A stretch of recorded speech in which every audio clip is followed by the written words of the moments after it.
ലോകകപ്പ് പ്രീ ക്വാർട്ടറിൽ അർജന്റീനയും ഈജിപ്തും തമ്മിൽ നടന്ന ആവേശപ്പോരാട്ടത്തിന് പിന്നാലെ ഉയർന്ന റഫറിംഗ് വിവാദങ്ങളിൽ കടുത്ത ഭാഷയിൽ പ്രതികരിച്ച് ഫിഫ റഫറിമാരുടെ തലവൻ പിയർലൂജി കൊലീന.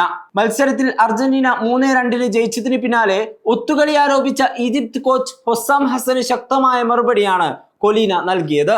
ആരോപണങ്ങൾ തികച്ചും അടിസ്ഥാനരഹിതമാണെന്ന് അദ്ദേഹം ഫിഫയുടെ ഔദ്യോഗിക വെബ്സൈറ്റിലൂടെ വ്യക്തമാക്കി. ഫ്രഞ്ച് റഫറി ഫ്രാൻസ്വാ ലെറ്റക്സിയറുടെ നേതൃത്വത്തിലുള്ള റഫറിംഗ് പാനലിന് മേൽ അർജന്റീനയെ സഹായിക്കാൻ ബാഹ്യ സമ്മർദ്ദം ഉണ്ടായിട്ടുണ്ടാവാം എന്നായിരുന്നു ഈജിപ്ത് കോച്ചിന്റെ ആരോപണം.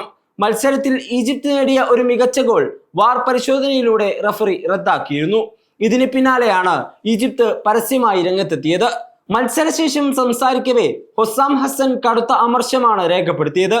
ഞങ്ങൾ ഇന്ന് ക്രൂരമായി ചതിക്കപ്പെട്ടു. ലോക ചാമ്പ്യന്മാരായ അർജന്റീന ടൂർണമെന്റിൽ തുടരണമെന്ന് ഫിഫ ആഗ്രഹിച്ചിട്ടുണ്ടാവാം. ഒരുപക്ഷെ ലയണൽ മെസ്സി ലോകകപ്പിൽ വേണമെന്ന് അവർക്ക് നിർബന്ധമുണ്ടാകാം. ഫുട്ബോളിൽ ചിലപ്പോൾ കളിക്ക് പുറത്തുള്ള ചില ഘടകങ്ങൾ ഇടപെടാറുണ്ട്. ലോക ചാമ്പ്യന്മാർക്ക് എല്ലാ തരത്തിലും പിന്തുണ ലഭിച്ചു, അദ്ദേഹം പറഞ്ഞു.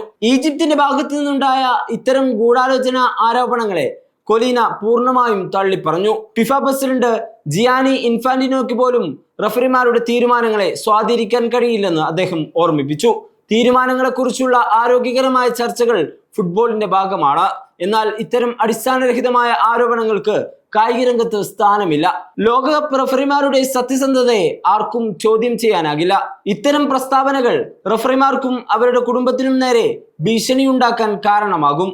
അത് അംഗീകരിക്കാനാകില്ല എന്നും അദ്ദേഹം കൂട്ടിച്ചേർത്തു.